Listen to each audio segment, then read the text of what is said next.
A lone Templar warrior steps into a ruined world with Revelation 14 burning in his mind. A vision of the Lamb on Mount Zion, a people marked by truth, and a warning that shakes the sky. As three mighty messages thunder across the earth, the warrior faces collapsing empires, rising deception, and a choice that reaches into every soul. This is not just a story of the end times. It is a call to courage, endurance, and loyalty when the world demands surrender. Chapter 1. The Blessing and the Banner. Blessed is he that readeth, and they that hear the words of this prophecy, and keep those things which are written therein, for the time is at hand. Revelation 1 verse 3. I speak as a Templar warrior, forged for the night and trained for the storm. Not because I am without fear, but because I refuse to kneel to it. The world around us is cracked, cities broken, truth traded for comfort, and courage mocked as if it were a weakness. Yet the word does not crumble. It stands like a fortress when everything else turns to dust. Revelation 14 is not a riddle meant to impress scholars. It is a war trumpet. It tells you there is a line you cannot cross, a loyalty you cannot fake, and a king you cannot replace. So I raise my voice like a commander on the wall. Listen closely. Keep what is written, not with soft hands, but with iron grip. Because the time is not someday. The time is at hand. And when the hour arrives, excuses will not shield you. Only allegiance will. Chapter 2. The Lamb on the Mountain. In the vision, the Lamb stands on Mount Zion. Not pacing, not hiding, standing. That is the first strike against despair. Heaven is not panicking. And with him are the faithful, marked, not with the world's brand, but with a holy name. This is identity that cannot be bought. This is belonging that cannot be threatened out of you. The earth may shake you, but it cannot unwrite you. They sing a new song. Not a song of ego, not a song of victory stolen by cruelty. It is the song of the redeemed, those who would not bend when bending looked easier, safer, and smarter. They followed the Lamb. They kept their hands clean in a dirty age. They refused to let lies reshape their hearts. Hear me, this is not about being perfect in public.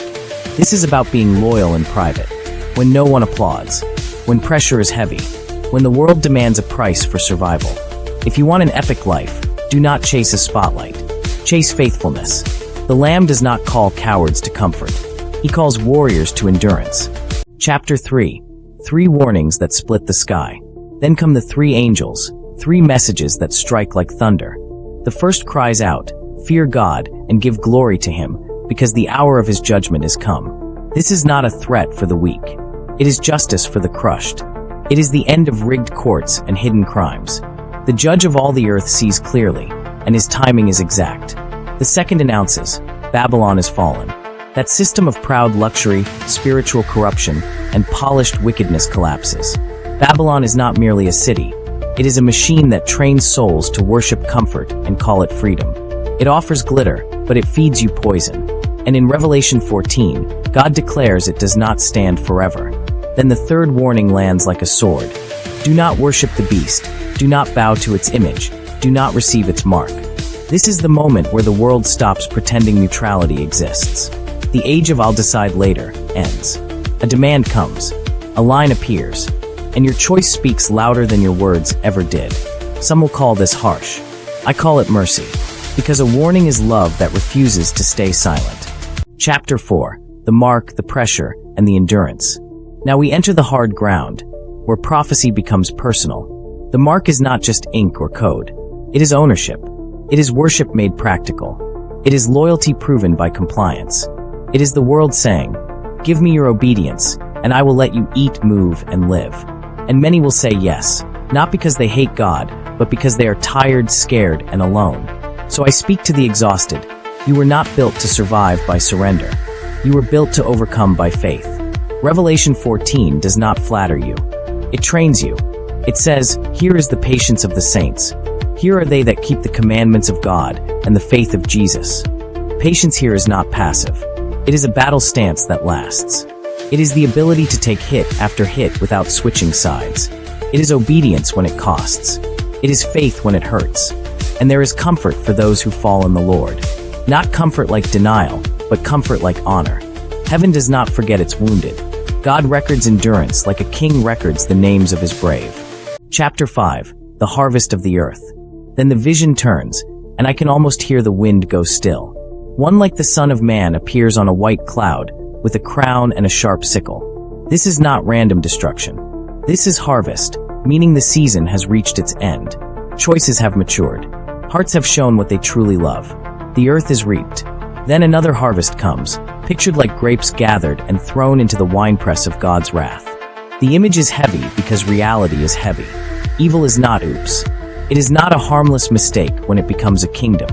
And when corruption fills the land, judgment is not cruelty, it is cleansing. So what does a Templar do with this vision? He does not panic. He does not mock. He does not drift. He stands watch. He warns with courage. He refuses the mark in every form. Refuses to worship power. Refuses to call lies truth. Refuses to trade the soul for temporary safety. He follows the Lamb, even if the road is lonely. If you have been searching for meaning, for purpose, for a reason to fight through fear, Revelation 14 gives you one. Hold the line. The world is loud, but it is not final. Judgment is real, mercy is real, and endurance is not wasted. So lift your head, tighten your grip on what is true, and prepare your heart to choose well when the hour demands it. If this message stirred your courage and sharpened your focus, subscribe to the channel, activate notifications, and stay with us for more powerful speeches and Bible-based epic stories. Give this video a like so more people can find it, comment with what chapter hit you the hardest, and share it with someone who needs strength to hold the line.